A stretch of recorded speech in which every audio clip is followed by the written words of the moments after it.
প্রচণ্ড বৃষ্টির মধ্যে আমাদের ঘরের পেছনে কিছু মেহগনি গাছ ছিল, সেগুলো আমার বাবা তুলে আমাদের ভিটামাটিতে লাগানোর জন্য আমরা প্রসেস করে নিয়ে রেডি হয়েছি।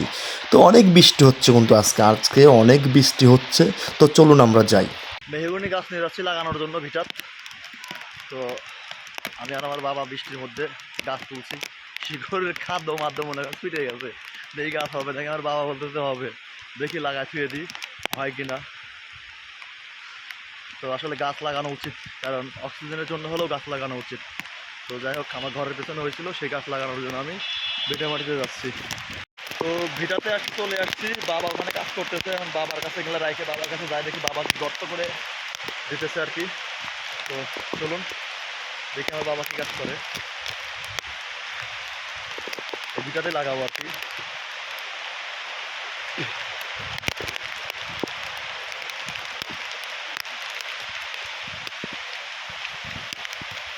অলরেডি একটা লাগানো শেষ, ওই দেখছেন অলরেডি একটা লাগানো শেষ। বৃষ্টি পড়তেছে, প্রচুর বৃষ্টি পড়তেছে। বৃষ্টির মধ্যে লাগা দিলাম, যদি হয়।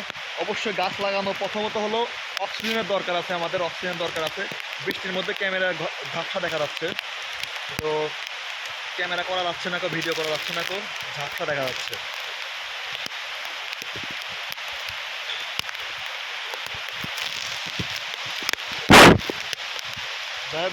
ঝাপসা দেখা যাচ্ছে, ব্যাক ক্যামেরাতে আমি ভিডিও করি। এই যে অলরেডি একটা লাগানো শেষ, এই যে দেখেন। এটা খুঁটি পুঁতে দেওয়া লাগবে না, দাও। এই সুপারি গাছও আছে আমাদের।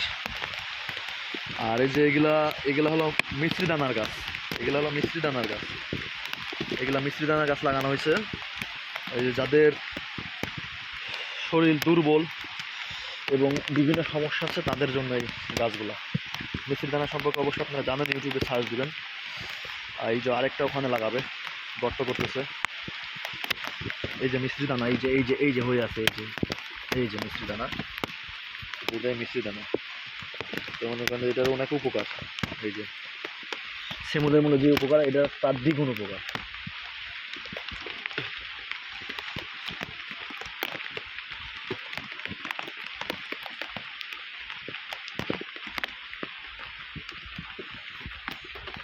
কাঁঠাল, অনেক সুন্দর কাঁঠাল ধরছে, সেই মিষ্টি গেছে কাঁঠাল।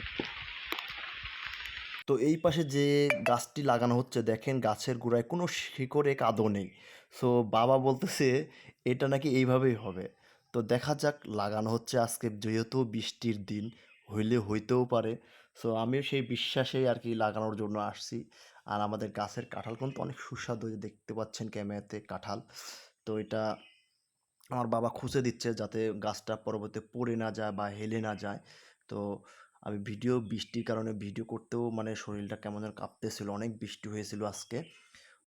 তো বাবা সেটা লাগানো শেষ করলো। এখন আমি বাবাকে বললাম যে দেন আমি একটা গাছ লাগাই, কারণ আপনারা তো অনেক গাছ লাগাইছেন এখন পর্যন্ত, আমি তো অনেক গাছ লাগাই নাই বা একটা গাছও লাগাই না এখন পর্যন্ত। তাও তো বলতে পারবো আমি আপনার সঙ্গে সে গাছটা লাগাই রাখছিলাম। তো আমি গাছ লাগানোর জন্য গর্ত খনন করতেছি, বাট এমন পরিমাণে বৃষ্টি পড়তেছে মানে বলা মুশকিল। আর যে কোদাল বা বম্ব দিয়ে গর্ত খুঁড়তেছিলাম, সেখানে মাটি বারবার আটকে ধরতেছিল। তো গর্ত আমি প্রায় আপনার হলো 1 থেকে 1.5 ফিট গর্ত করছি, কারণ ভিতরে বেশি করে যদি না দেই, কারণ এই মাটিটাতে আপনার হলো গাছটা বেশি করে পুঁতে না দিই, তাহলে হয়তো গাছটা হেলে যাওয়ার সম্ভাবনা থাকে, যেহেতু শিকড় নাই, মাটির সঙ্গে শিকড় নাই। সেই কারণে আমি আপনার গর্ত ভালো করে করছিলাম। তো আমার মনে করেন যে গর্ত প্রায়ই আপনার হলো 18 ইঞ্চির মতো গর্ত করছি। করা শেষ হওয়ার পরে বাবাকে জিজ্ঞেস করি, বাবা তখন আমারে বলে যে না, এবার গাছটা পুঁতে দাও। পরবর্তীতে আমি দেখেন মেহগনির গাছের চারাটা নিয়ে আমি গাছটাকে পোঁতার জন্য গর্তে রাখতেছি। তো পুঁতে মনে ঠেসে ঠেসে ভিতরে ঢুকে দিচ্ছি মাটি, যাতে শিকড়টা পরবর্তীতে বের হলে বা শক্তি ধরতে পারে।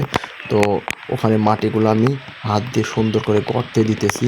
তো গর্তের যে মাটিগুলো তুলছিলাম, এই মাটি দিয়ে গর্ত বোঝানো আর কি উচিত, কারণ এই গর্ত যদি আমি ফুল ফিল আপভাবে না বোঝাই, তাহলে হয়তো গাছটা ভালোভাবে আপনার বড় হবে না বা শিকড় নেবে না বা হেলে যাওয়ার সম্ভাবনা থাকে। তো আমি মনে করেন যে ভালোভাবে ঠেসে দিচ্ছিলাম যাতে গাছটা ভবিষ্যতে অদূর ভবিষ্যতে যেন হেলে না পড়ে, এবং আমি যে লাগাইলাম গাছটা যেন সুন্দরভাবে প্রসেসভাবে দাঁড়িয়ে থাকে, কোনো দিকে হেলে না থাকে। তো আমার ওখানে মাটি শর্ট পড়ে যায়, কারণ কাদা মাটি তো এই কারণে হয় না। আমি সাইড থেকে মাটি ভেঙে মাটি দিচ্ছিলাম গাছের গোড়ায়, যাতে ভবিষ্যতে গাছটা হেলে না যায়, গাছটা যেন শিকড় নেয় সুন্দরভাবে। তো আর কি আমি অন্য সাইড থেকে নিয়ে আসলাম। এখন আমার বাবা বলছে, না এত মাটি দেওয়ার দরকার নাই, কেউ যে মাটি দিছো এই মাটিটা ভালো করে শিলাইয়া দাও, অর্থাৎ পা দিয়ে খুঁচে দাও, যাতে ভালো করে আটকে ধরে রাখে গাছটাকে। তো আমি সেম বাবার কথা মতো সেভাবে কাজ করলাম। তো এখন দেখা যাচ্ছে গাছটা সোজা আছে। তো আমি বললাম যে আরেকটু দক্ষিণ বা উত্তর দিকে সরাই দিই। পরবর্তীতে বাবা বললো ঠিক আছে, আরেকটু উত্তর দিকে সরাই দেওয়ার জন্য পরবর্তীতে আমি উত্তর দিকে সরাই দিলাম, এবং গাছটা সম্পূর্ণভাবে আমি উঠতে সক্ষম হলাম। এবং বাবা চেক দিতেছে, দেখেন যে যাতে হয়েছে কিনা, বাবা চেক দিতেছে। দেখেন এক সিরিয়ালে 4টা গাছ লাগানো শেষ করলাম আমি আর আমার বাবা। ধন্যবাদ সবাইকে ভিডিওটি দেখার জন্য।